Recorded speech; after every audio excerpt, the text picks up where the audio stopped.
All right, let's dive right into something that feels like it's straight out of a movie. We're talking about AI versus the World Cup. And the big question for 2026 is, can a machine actually tell us who's going to win? I know, it sounds a little crazy, doesn't it?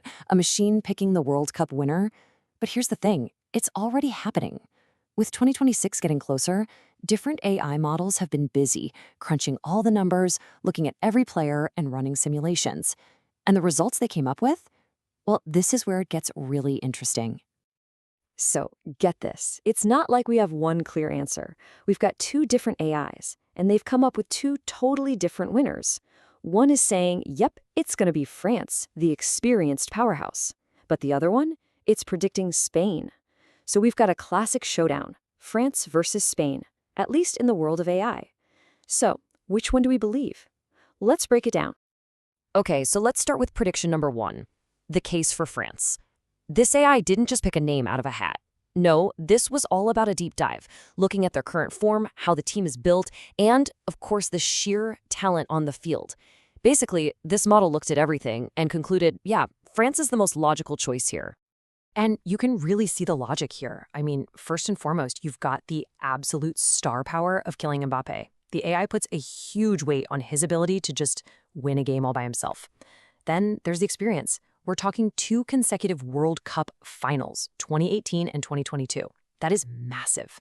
And you can't forget the stability factor, with Didier Deschamps locked in as coach until 2026. So for this AI, it's that incredible combination of raw talent and proven consistency. It just makes sense. But just when you think the case is closed, here comes the twist. A second AI took a completely different approach. Instead of just analyzing strengths, it ran a full-blown simulation of the entire tournament. And the story it tells? It's a completely different one.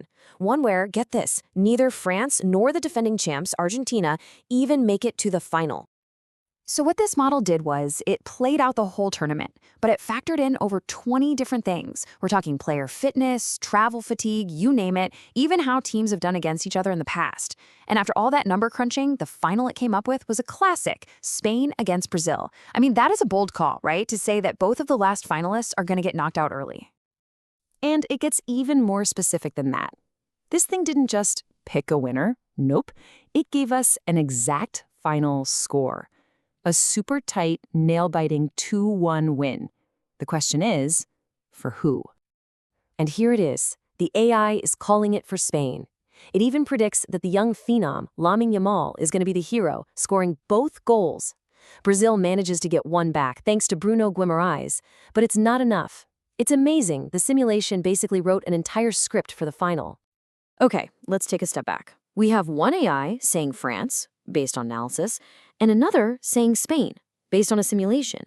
So how on earth can two smart machines look at the same sport and come to completely different conclusions? Well, the answer isn't really about the data.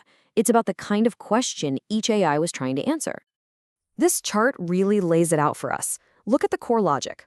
The AI that picked France was basically acting like a sports analyst. It was looking at the teams right now, their talent, their form, and picking the strongest one on paper. But the AI that picked Spain, it was a simulator. It played out the entire tournament over and over again.